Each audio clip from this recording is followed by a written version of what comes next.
Howdy folks, Dave here at Thunder Mesa Studio, where this week I've got another project for the HOn3 Barlow Pass layout. Of course, Barlow Pass is my little slice of Colorado narrow gauge here at the studio, sitting in a footprint of a little bit less than 4 by 8 feet. Last time out, we got the track laid and the trains running up through the town of Barlow itself, and this time I think we're going to do another structure build. Going to mix things up a little bit, and I've got a good one for you.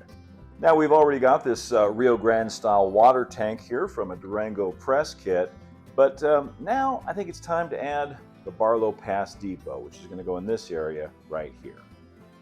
Now I was recently gifted with a whole big box of classic HO scale Colorado narrow gauge country kits from a friend of the channel, and you know who you are. Thank you very, very much. He said he was never going to get around to building these and wanted them to go to a good home. He wanted to support the channel. He thought they would look good on Barlow Pass. And needless to say, I was thrilled to get them. A lot of these kits were old and out of production. You just can't get them anymore. Or if you do, you find them on eBay for way too much money. And it's one of those that we're going to be building today. This is a Model Masterpieces Limited Lions Depot kit, and it's made up of hydrocal castings, white metal details, plastic, and wood, and paper shingles. Basically, is what the kit comes with. Check out these instructions. Obviously, they've been around for a while. I love the weathering on these. even the staple has got some nice rust on it. So this has been well worn and well loved. The real Lions Depot still stands today in Lyons, Colorado, which is between Boulder and Fort Collins on the Front Range on the road into Rocky Mountain National Park. It was built in 1885 by a highly speculative railroad called the Denver, Utah, and Pacific. The idea was to cross the Rocky Mountains into Utah and beyond. Never made it. It was eventually taken over by the Union Pacific. Very similar to the backstory of Barlow Pass, where it's a highly speculative line that was supposed to go over the pass into Utah and beyond, never quite made it, and it was taken over by the Denver and Rio Grande. So I like that. I like the parody there. So I decided that this would be a good depot for my little town of Barlow Pass. The parts are a little yellowed, but other than that, it should be in pretty good shape. Yeah, it looks like this piece is broken. It looks like this piece might be broken also. I think broken pieces are to be expected with any hydrocal kit. It's just, part of the fun, part of the process. Another thing that's a big part of the process with these hydrocal kits is cleanup. So, a set of small Swiss files like this is extremely handy. You also want to make sure that all the doors and windows are going to fit in the openings. Yeah, if you find one of these kits and decide to put it together, just be prepared. You're going to be doing a lot of sanding and filing. Always fun with these old kits. You never know what you're going to find. This is interesting. The instructions call for you to assemble the walls on top of this plan view, to get everything square, to get a good fit.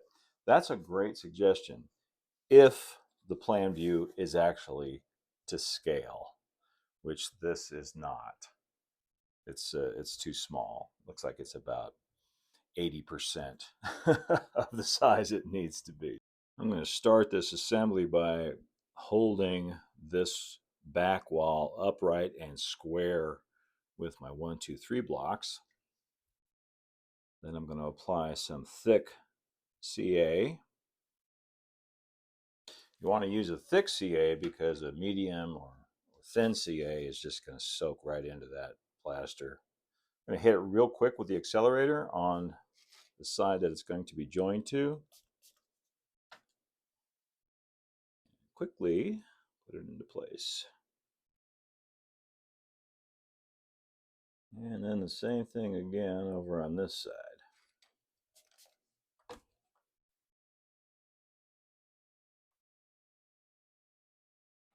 even though the instructions let me down in this regard a little bit, it's still a good idea to have some sort of plan or base to build the structure on. So I'm making my own out of some illustration board and some HO scale 8x8s. And this will support both the structure and the depot platform. So this is the entire footprint that the depot and its platform will take up on the layout.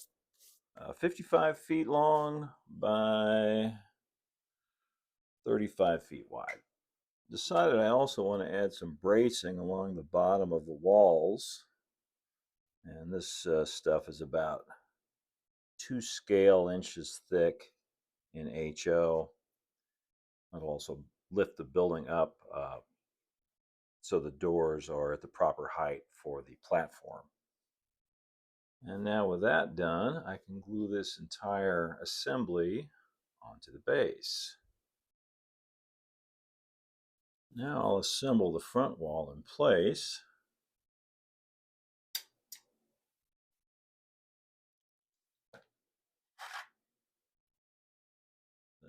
Bay windows like this are always a challenge to get right, and I don't expect this to be any different.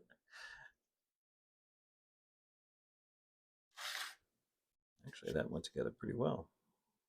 They do give you some extra hydrocal with the kit, which is thoughtful. And this is for filling in any gaps in the corners and just basically finishing those off.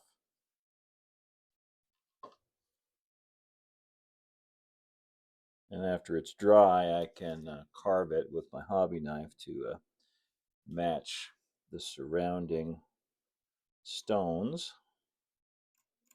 Once I finish carving out the stones in the corners, I'm going to paint the whole thing with some of this Rust-Oleum red oxide primer. That should give us a good start on the red sandstone look of the prototype. As soon as this red oxide primer is dry, I'll come back with some of this raw sienna, the artist's acrylics, and I'm going to dry brush that over the tops of the stones. When I dry brush, I like to use kind of a stiff brush. This is actually an oil painting brush. And take a piece of cardboard like this and use it to scrub most of the paint off of the brush bristles. Now I want to do a highlight pass. So I'm going to mix in a little bit of this unbleached titanium with that raw sienna. And yes, these are the same colors I use on the scenery with the Thunder Mesa layout to represent red sandstone there. So, maybe this sandstone was quarried in Thunder Mesa and shipped to Barlow Pass. Again, I want to mix up a slightly lighter shade of that raw sienna. And I'm going to go and pick out all of the door and window lintels and the window sills. I also want to get these arched stones above the baggage doors. That really adds a lot. I'm going to take some of this cardboard that comes with the kit and use it to back the doors with. So basically the doors are going to be glued on to this cardboard, and then that'll go in the back, and that'll prevent any light leaks around the edges of the doors, because I am going to have lights inside this structure.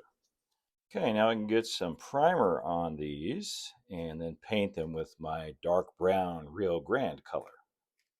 This is some scribed HO scale siding. Represents 1 by 12 boards, and I'm going to use this to model the depot platform. And then we'll get some stain on these with my usual shoe dye and rubbing alcohol mixture. And this is really going to want to curl up, so it's a good idea to stain both sides to even out that tension while the stain is drying. I like to use a dark brown to prime these pieces.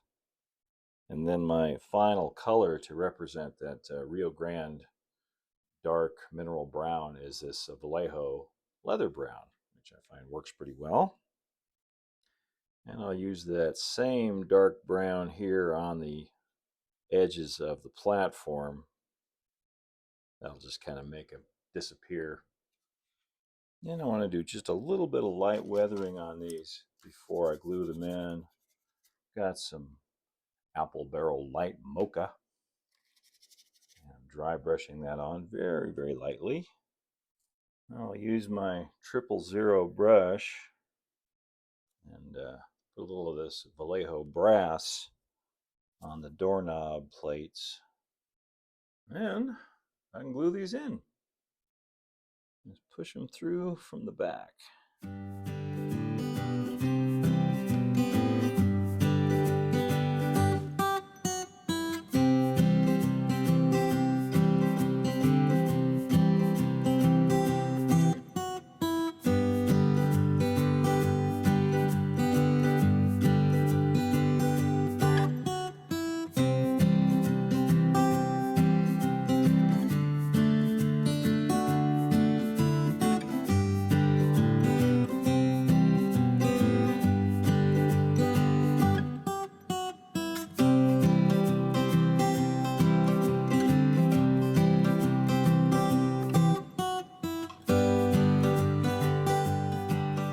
Now I'm ready to install the windows, and each one of those is going to be a multi-step process.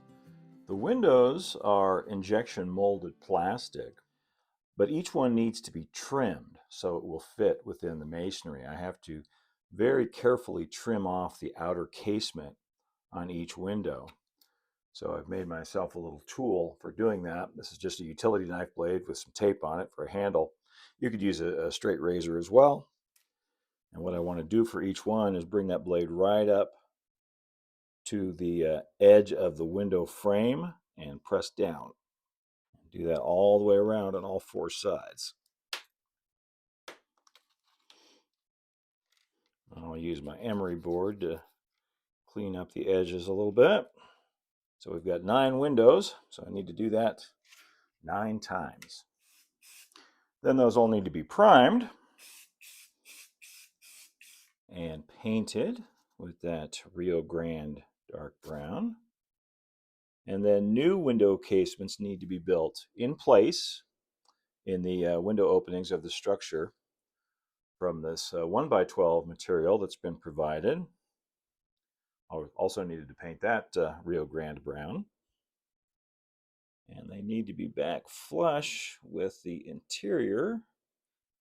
Now with those window frames in, the next step is to glaze all the windows. And the kit does come with some glazing, or it did, but it's in really bad shape, so I'm not going to use it. Instead, I've substituted a piece of plastic from a Q-tip box. You know, Q-tip swabs.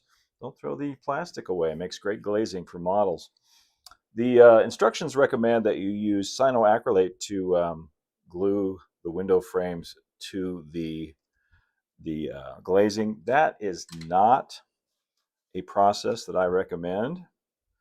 You're going to get the cyanoacrylate is going to craze the plastic glazing, and it's just not going to look great.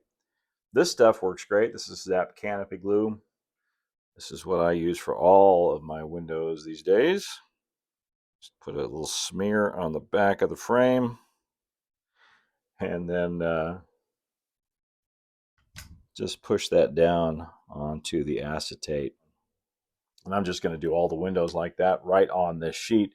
And then when the glue's dry, I'll cut them out around the edges. I've decided the structure is not going to have a detailed interior. So I want to fog the windows a little bit. And there's a couple ways to do that. One of my favorites is to use this Avery label material. These are for printing address labels, things like that. And it's a clear plastic, but it's not completely clear. It's got kind of a matte finish to it, similar to Scotch Magic tape. You can use that too, but I find that this works a little bit better. So it's glazing side up. Do 3 of them at once here. And that's going to fog the windows just enough so that when there's lighting inside, you won't be able to see that it's basically just an LED in there. I find small scissors work better for this than a hobby knife. Right to the edge of the window frame. Now that is ready to install in the building. Just a little bit of Zap Canopy glue on the top and the bottom, and that should fit in there just like that. Now I want to add some window blinds, and I found that this file folder material works great for those. And then I can simply glue those in from the back. I have some at different heights.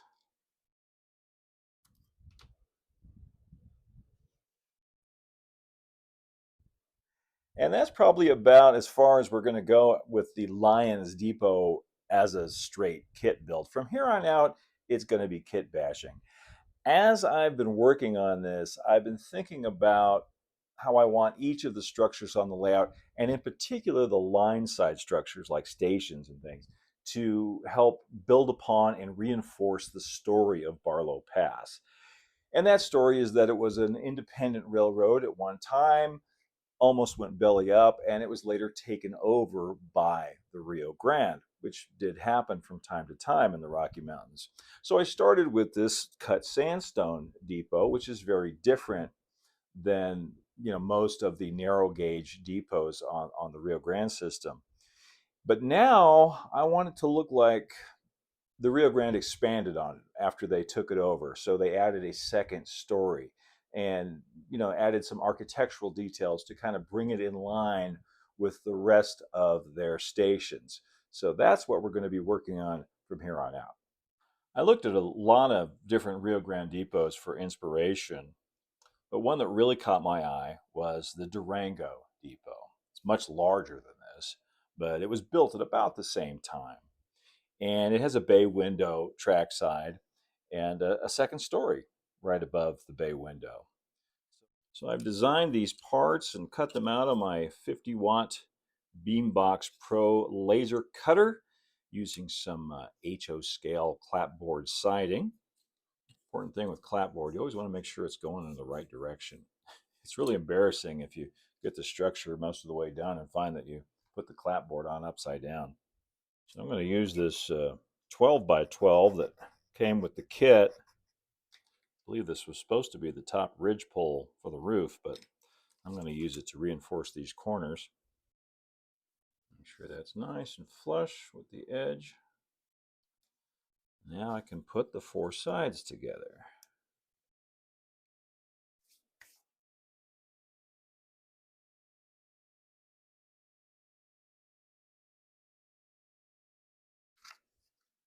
I've also cut some pieces to match the pitch of the cast walls.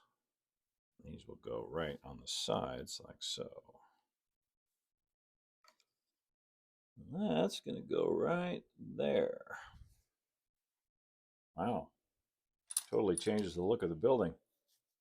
Now I want to stain this wood and then I'll paint it Rio Grande buff.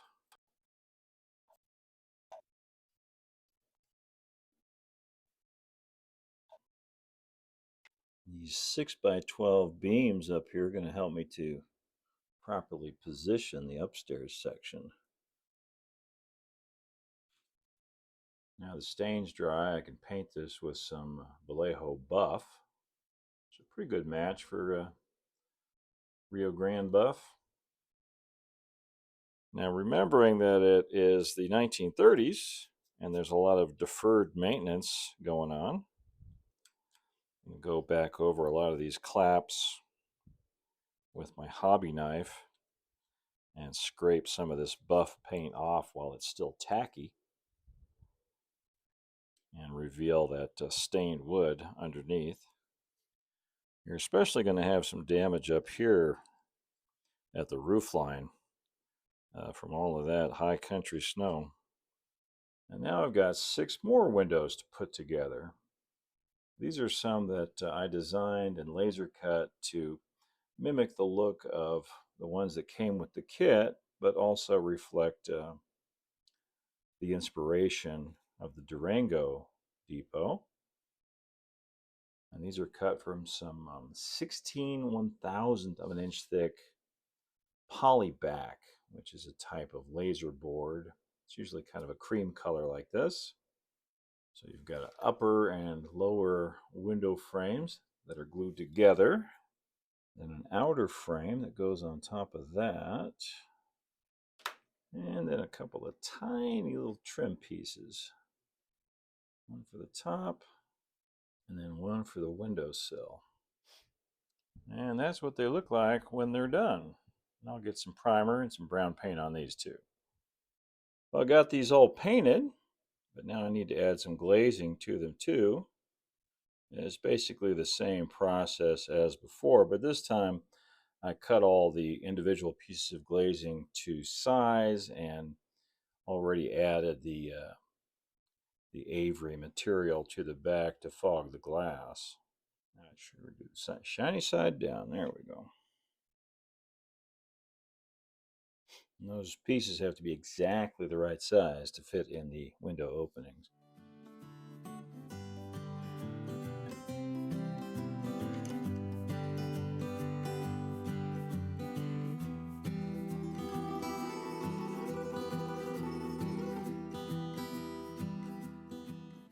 And I also cut some trim pieces from that same polyback that I made the windows from.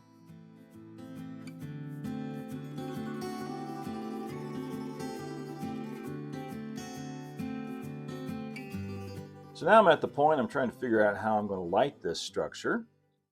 I do want to have lights inside. I want to have lights on just about all the structures on Barlow Pass. And a while back, I was sent a whole big box of products from a company called D&RGW Scale Modeling. I don't know if you're familiar with them, and the name was new to me. And they sent me a whole bunch of stuff to try out. I'm not, this isn't a paid promotion or anything. They just sent me a bunch of their products and said, here, let us know what you think. So I'm going to use these on the Barlow Depot here. This is one of the things they sent me. It's a 12-volt power supply. This is really cool. This is a dimmer. They sent me these nice warm white. Actually, they sent me a whole bunch of different ones. Warm white, cool white, daylight, sticky LEDs, plugs all wired, ready to go. So it's a complete lighting system.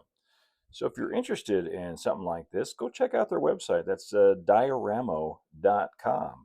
And we'll see how this works on this project. And if I like the way it works, I'll use it on the rest of the layout. So far, I'm just kind of playing around with this stuff, and I can tell you that it's super easy and intuitive to use. But each of the packages has a QR code on here where you can scan that and go to their website, and they'll give you the full specifications on that product. So this is the 10-port dimmer switch. This is their push button. I've got one of the sticky lights, the LED sticky lights, warm white, plugged in there. Press the switch, see what happens. Doesn't get much easier than that. Try the dimmer out here. Ooh, that gets real bright. Look at that. Oh yeah, I can see lots of applications for this. Now I just need to figure out where all of those lights are going to go.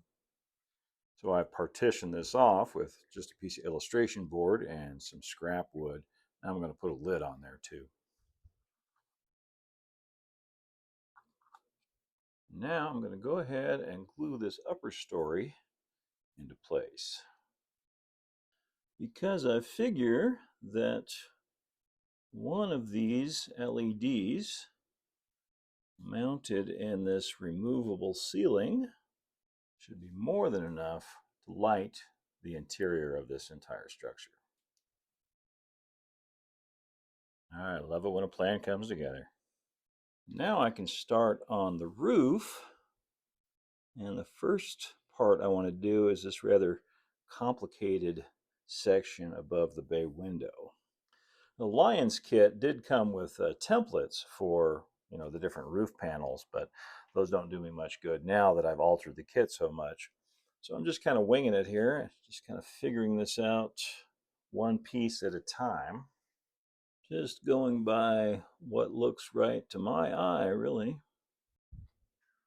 Diorama also sent me some of these mini LEDs, warm white. And I'm thinking that it'd be pretty easy modification to have one on each side up under the eaves, shining down on the station sign. If I do this right, all you'll see is the light from the LED and not the lamp itself, because that will be hidden completely by the roof trim. I've secured the wire to the wall inside with some black gaff tape, so you won't be able to see it through the windows.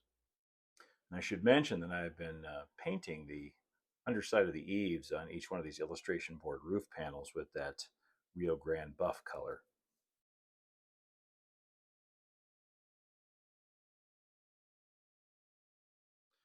I really like the soft silicone wire that they used for these LEDs. It makes routing the wiring super, super easy.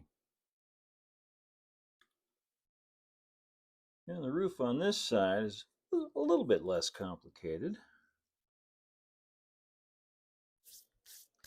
Now for the upstairs, I made a roof that is removable in case I ever need to get in here and access that LED for any reason. Then I've got these eave brackets that I made. Got these on a laser, and these are based on brackets that are on the Creed, Colorado depot, and I've always really liked the way they look, so I'm going to add them to this structure.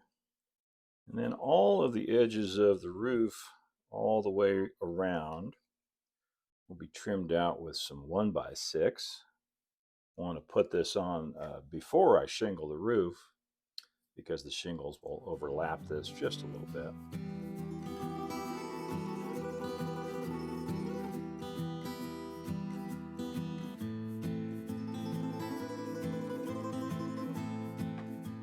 I'm using some paper shingles that I cut myself on the old laser, but you can get similar ones to these from bar mills and other manufacturers.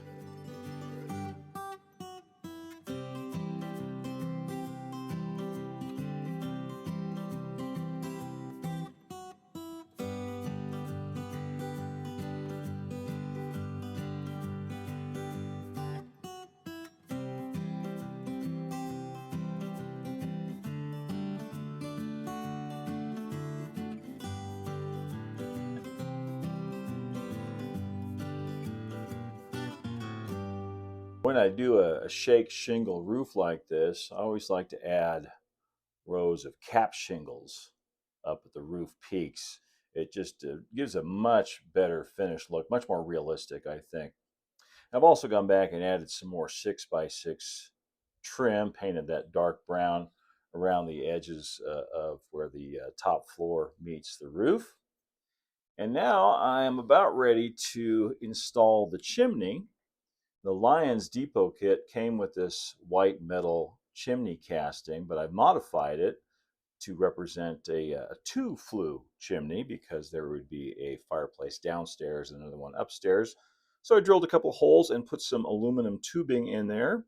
So I've got two separate smokestacks coming out of the top of the chimney. And now I'm going to need to do the final painting on it, and we'll get it installed in there. This has got some pretty nice brick detail.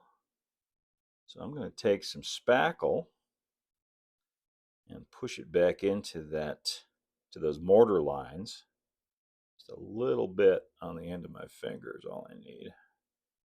Take the corner of a paper towel, just wipe the top surface. Quick, easy, and effective. Now I use some inexpensive craft acrylics to pick out a few individual bricks here and there with terracotta colors. Now I'll hit the whole thing with a dark acrylic wash. That'll tone down that mortar a little bit, give the whole thing a more unified look.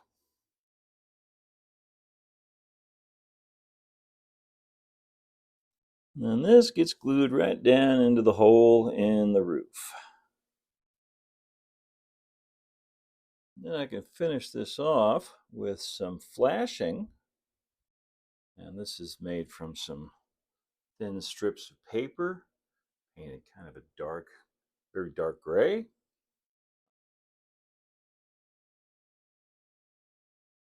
All right, it is final detail time.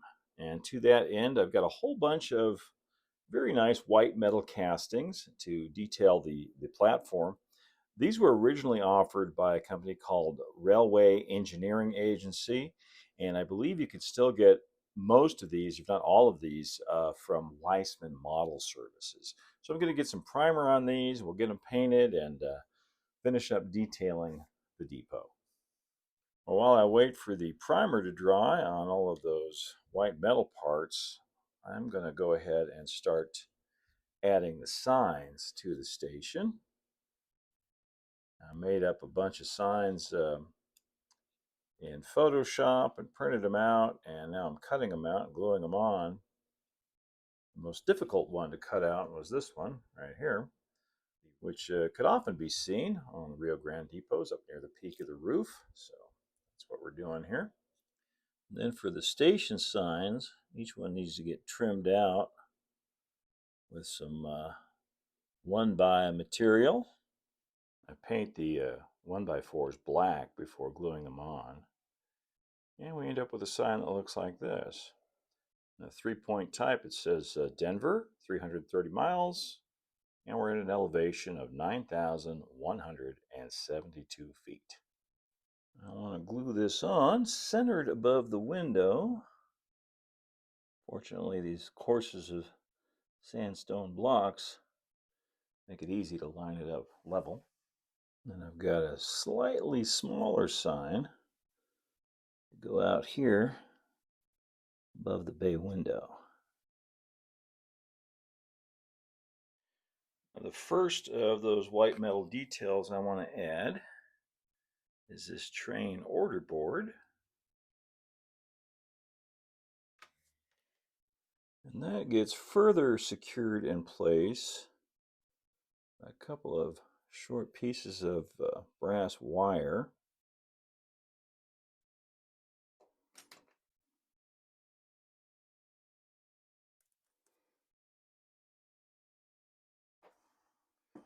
Now to place the rest of the details.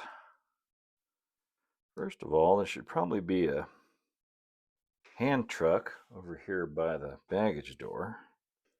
And there should probably be a shovel and a broom for snow removal. Then I've got some milk cans from the good old days when dairy products were delivered by train. These are empties. These would be waiting to go back to the dairy to be refilled. It's never a bad idea to have a few wooden crates. And then the guy that's just standing around leaning on wooden crates, clearly up to no good, probably a rail fan. I'll give this guy somebody to talk to. Figures are always much more interesting when you place them relating to each other. It tells a little story. In fact, I think I'll put this dapper gentleman here talking to the conductor. I think we need a little bench right here by the window. And then I've got a couple of these galvanized steel trash cans. I'm placing, 99% of the figures and details on the front of the depot because, well, that's where they're going to show. Now this lady here, she's a little out of fashion for the 1930s, but, maybe she's somebody's grandmother. I think it'll be all right. Most of these figures are from my scrap box. Some were given to me by other modelers who were getting out of the hobby or changing scales or whatever, kind of like this Lions kit. Some they originally came from Pricer or Grant Line or other manufacturers, and I'm touching up the paint, completely repainting some of them. And then the rest is mostly just luggage. Well, and these passenger car steps, which are always a great platform detail. I think the final detail I want to add is an electrical meter. And then I've got some brass wire to serve as conduit. Just touch that up a little bit. We got power. Now I'm ready to do the final weathering, and most of that's going to be on the roof. I've been pretty much weathering the model as I go, and I just want to do some weathering and blending on the roof. Right now I'm taking my hobby knife, going around and lifting some of the shingles up, which always looks pretty good, I think, as long as you don't overdo it. I've got my colored chalks, and I want to mix up a kind of a warm gray. I find this is really easy to do on a piece of sandpaper. Got some black, got some brown, a little bit of white. This is really going to unify everything and give it some age and character. Add a lighter shade. You can have some streaks coming down. This train order board looks a little bit too shiny to me. Bring that up onto the lower part of the clapboard wall there a little bit. And the last thing is I'll just take some straight black and some soot coming off this chimney. And I want to gray down all of these station signs too. Okay, get a clear coat on this now, and I think we can install it on the Barlow Pass layout. I've cut a 1/2-inch hole here where the depot is going to go for these wires and plugs to go through. There we go. That's where you live now. All right, we're all plugged in.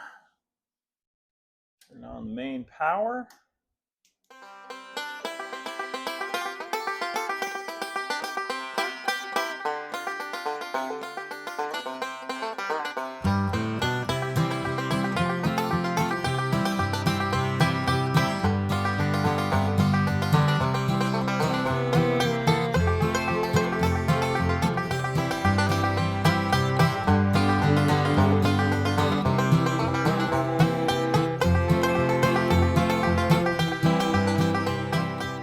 And just like that, Barlow Pass has a station. And this is how a model railroad gets built, one piece at a time.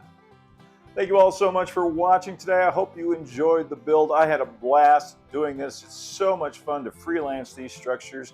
Start with an old kit, throw in some history and a little bit of imagination, and you come up with something totally unique that fits the story of your layout.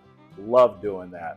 I'll be back next week with another project for the HOn3 Goldfield and Calico layout. So I hope you're subscribed with those notifications turned on so you won't miss that. In the meantime, you can also follow for free over on Patreon. That's patreon.com/ThunderMesa, or on Instagram at thunder.mesa, and check out the resources that are available on the Thunder Mesa Studio website at thundermesa.studio. As always, a huge shout out and thank you to our Patreon members who help to make projects like this and these videos possible. Until next time, keep moving forward, everybody. Adios for now.